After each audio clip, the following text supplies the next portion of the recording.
Hi everybody and welcome back to Lost Genre Reddit Stories. Short info and a quick warning before we begin. Today's video has two stories, both of them have updates, and they both have mentions of ableism. So if that is a topic that you feel uncomfortable with, you might want to skip the whole video. Now let's get started.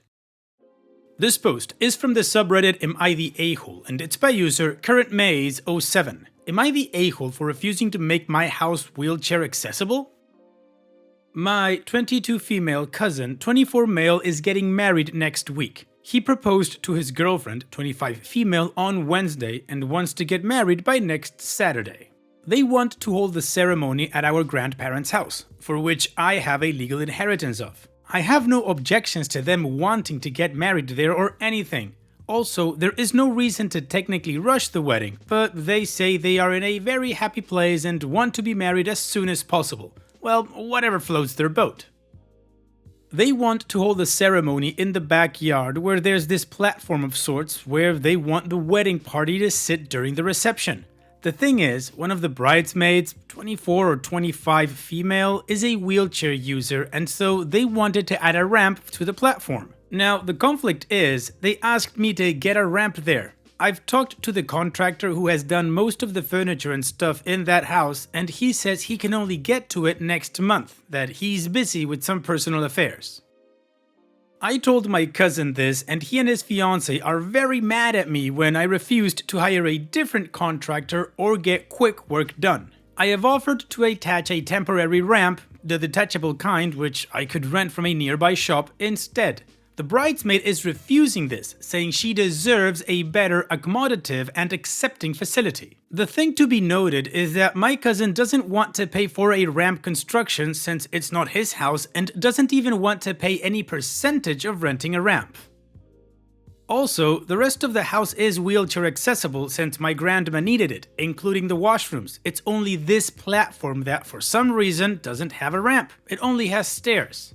Now, I don't want any sloppy or expensive ramp done in a rush, because I don't have that kind of money saved or want to compromise the quality. The bride texted me saying she and my cousin have always walked on eggshells around me to make accommodations for my handicap and feelings, and this is the least I can do for them.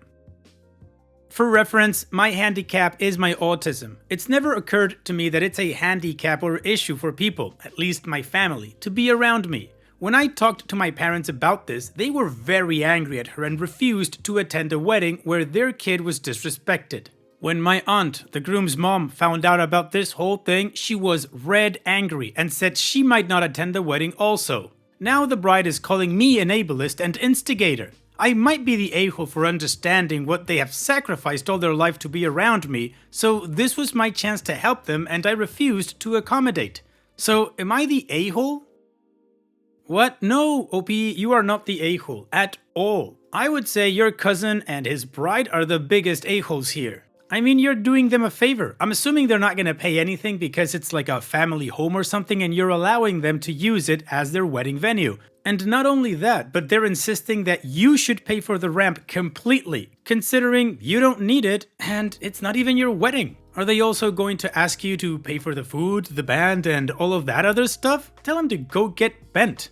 If I was in your shoes, my reply to that horrible message that your cousin's bride sent you would be, well then go find yourself another venue. Goodbye. And then I'd block her. Also, I don't know if it's the irony that escapes her or she's just blatantly stupid that she's calling you an ableist considering the message that she sent you. So yeah, OP, bottom line is, I don't think you're the a-hole. It's definitely your cousin and his bride who are the a-holes here. So just tell him to get lost. And what do you guys think about this whole situation? What would you do if you were in OP's shoes? Let me know your judgment in the comment section, and now let's move on to the community comments to see their judgments. Embraced the Grey says, not the a-hole, your house is not a wedding venue, it's your home. Any and all expenses for them using or modifying should first be approved by you and paid for by them. It's enough of a favor to let them use your home. Do you realize the time and effort that's going to be on you to have a whole bunch of people in and out of your home using your bathrooms, kitchen, etc.? The cleaning before and after, the paper supplies, sewage, water usage, and more. yeah, you are not the one who should be bending backwards for this event. In fact, you wouldn't be to blame if you changed your mind because of their ridiculous demands and expectations. Way too much. And Dopey responds, wait, so when one, they ask for the venue, they won't be cleaning after the event themselves? Isn't that the protocol to clean after yourself? By yourself, I mean hiring cleaning staff or something? Yes, people using the bathroom, kitchen, and house in general, I know and understand will happen, but after cleaning is what I thought is normal. Many Rain 4001 says, my brother uses a wheelchair and I asked him about this. His opinion is that the bridesmaid is full of it. Not the a-hole, they are taking advantage of you. A temporary ramp is a very reasonable and convenient alternative. It's interesting that in this entirely wheelchair accessible house, they pick the most inconvenient spot and ask you to deal with it. You don't owe them your time, money, or house OP. It sounds like someone is salty you inherited the house from your grandma. Your parents need to do a bit more to support you. They clearly see what these people are doing and they need to step up and mediate things or find someone with a backbone in your family or community that will stand by your side. And OP responds, thank your brother for me. Inheritance was really sort of our pick. Our grandparents asked who wanted what type of situation. He asked for the car, the house sort of came to me since I had no preferences. So being salty about his own preference seems illogical.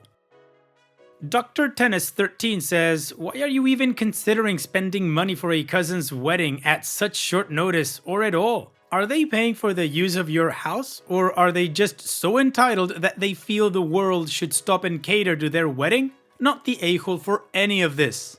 You offered reasonable accommodation of a temporary ramp, which they should pay for, and if that isn't good enough, they can find and pay for another venue. And if the bride feels like she has to walk on eggshells around you, the appropriate response is, well, maybe having the wedding at my house isn't the best idea then, since you would feel uncomfortable at your own wedding. Time to retract the offer of using the house and let them figure something else out. Most restaurants and event centers are completely handicapped accessible, but I have a feeling they are unwilling to pay for that. Not the a-hole, but if they keep pressuring you, hand them a bill for the rental of the house that includes the temporary ramp rental and setup, as well as the costs of disposables that will be used, toilet paper and soap in the bathrooms, etc., as well as a bit for the power and your inconvenience. And OP responds, I am not technically spending money on the wedding per se, besides the ramp. I never thought of disposables as expense, but when you visit someone's home, they don't really ask you for reimbursement for using toilet paper or soap. That seems unfair, since it's not really a venue, just a family home. I might not even go to the wedding, it seems. Additional information from OP's comments. The house was our grandparents' house, and it seems weird to not allow my cousin to use it now. Also, the house isn't in use. I don't even live there, but it's mine. The deed is transferred in my name, and no one, wheelchair user or not, goes there regularly. There's a store where we can rent a ramp from. I haven't seen or booked a ramp yet, so we don't know anything about its safety. But it's a pretty popular place, so I don't think safety would be an issue. I have difficulty in-person shopping at stores because of all of the sensory overload causing overstimulation, so one of my friends is going to check out the ramps. Maybe we'll find out more then. The thing for me is that I have sensory and social issues, and talking to new people is still very difficult for me. The contractor I mentioned has known me for over 10 years, and so talking and discussing work with him is easy. He understands my issues and communication. The new contractor they hire might cheap out on quality or ruin the pre-existing things is what I am worried about, since I don't trust their choices anymore and I know I won't be able to effectively communicate with him myself. It's my shortcoming, I accept it. It's a problem. OP's edit. Mostly everyone is saying I shouldn't let them host the wedding there. Seems unfair, since it was his grandparents' home too. But yes, I may not attend the wedding. It's disrespectful, I see. Thanks for everything. I posted a request for an update. Hopefully it will be up soon. Alright, well, the community is aligned in saying that OP is not the a-hole, and they had very good reasons to say so. Also, OP gave us a little bit more context regarding the house and how she's the owner and what's going on with it. So now it's time to move on with the update to see how this story ends, but of course I gotta recommend another playlist like this one that only has videos with updates on them so you can enjoy it after this video. Now, let's move on with that update. Thank you everyone for all the comments and explanations. It really helped me understand the entirety of the situation. Well, after reading all the comments, the general consensus was to not let them use my house for their wedding, and when I asked my parents about this, they wholeheartedly agreed. It so happened that we were at the house, we being my parents and my aunt, groom's mom, when I texted my cousin saying, "I'm sorry, but I'm not comfortable with you hosting the wedding or reception in my house," and he simply texted back, "Okay." That's when my aunt called him up and started yelling about how he was raised better and his being disrespectful to his sister. She meant it as the cousin sister, me. Isn't what she ever expected. She said she won't attend the wedding, and when undoubtedly the marriage fails, he'll come back to his senses and his family. To say that he was shocked would be an understatement. He immediately came over to meet us all, and when I told him about the handicapped text from his bride-to-be, he was taken aback. He apologized profusely. He literally said he's begging for forgiveness.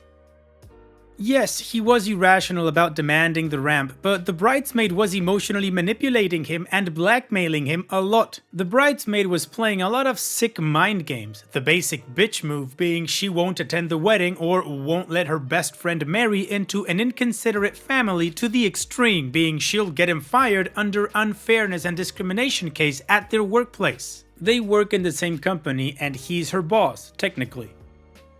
Anyway, long story short, he called off the wedding and has gone no contact with his fiancée. She saw the original post on Reddit and texted me, calling me a tattletale dimwit. So F you, Carol. Also, as it turns out, they were rushing the wedding because she didn't want to sign a prenup. Dodged a bullet there, it seems. Yes, she said this part herself, yelling in rage. So, no wedding, but my aunt is hosting dinner the night of the wedding was supposed to be, and making my favorite dishes. Once again, thank you everyone. Well, OP, this is an all-rounder happy update in my book. You're not hosting the venue for your idiotic cousin and that gold digger he used to call a bride. So yeah, I agree with you, OP. F you, Carol. Thank you for sharing.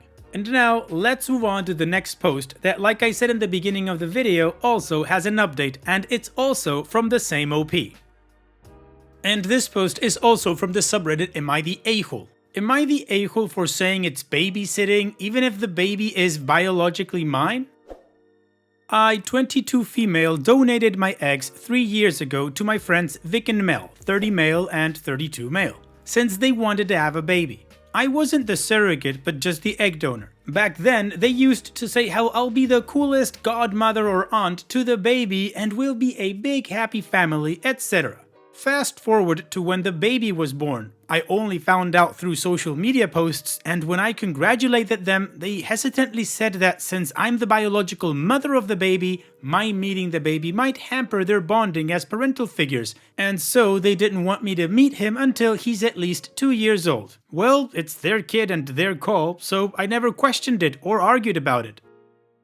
Last week was baby's 2nd birthday, and they invited me to the party, and well, I'm good with kids. It's easy to just pretend to enjoy whatever game they are playing and laugh along. They noticed him getting along with me too well and requested that I keep some distance from him. I was weirded out, but complied nevertheless. Well, yesterday they texted me saying that Vic has some family emergency and they needed me to take the baby for 2 days. I agreed and texted them my babysitting rates. As a friend, I would have agreed, but since they never let me interact with the baby and acted weird when I met the baby, I said I will charge them. Now, Mel is all over the internet ranting about how it's called parenting and not babysitting when it's your own baby, etc. I think I might be the a-hole because I asked for money from my friends when they have an emergency to deal with. So, am I the a-hole for babysitting a child who's supposed to be biologically mine? No, OP, of course not. I'm sorry, but they can't have it both ways. That's not how things work. First, they're calling you a godmother or an aunt. Then, they're saying that you can't bond with their child because it might hamper their bond, which I honestly don't understand where that logic comes from. And now, because they need you to take their child, they're pissed at you because you said it's babysitting, but it's your biological child, so it's not babysitting? I'm sorry, OP.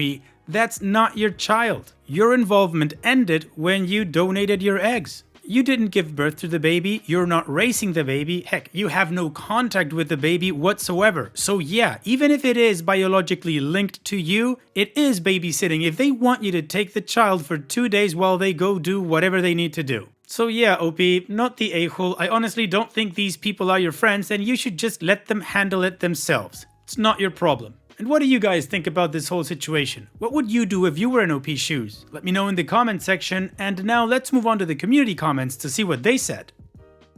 Deleted says, well, you don't need to worry about this question because when people start blasting you on social media, you are not under no obligation to do anything for them. Of course, you're not the a-hole. You're not the baby's parent. This was not an open adoption. You have 0 parental rights, right? And you've had 0 roles in the baby's life. On top of that, although you're bending over backwards to be cool about it, I think it would be fair enough to feel hurt and sad that after promising you a role in the baby's life, they cut you off. You don't owe them a thing.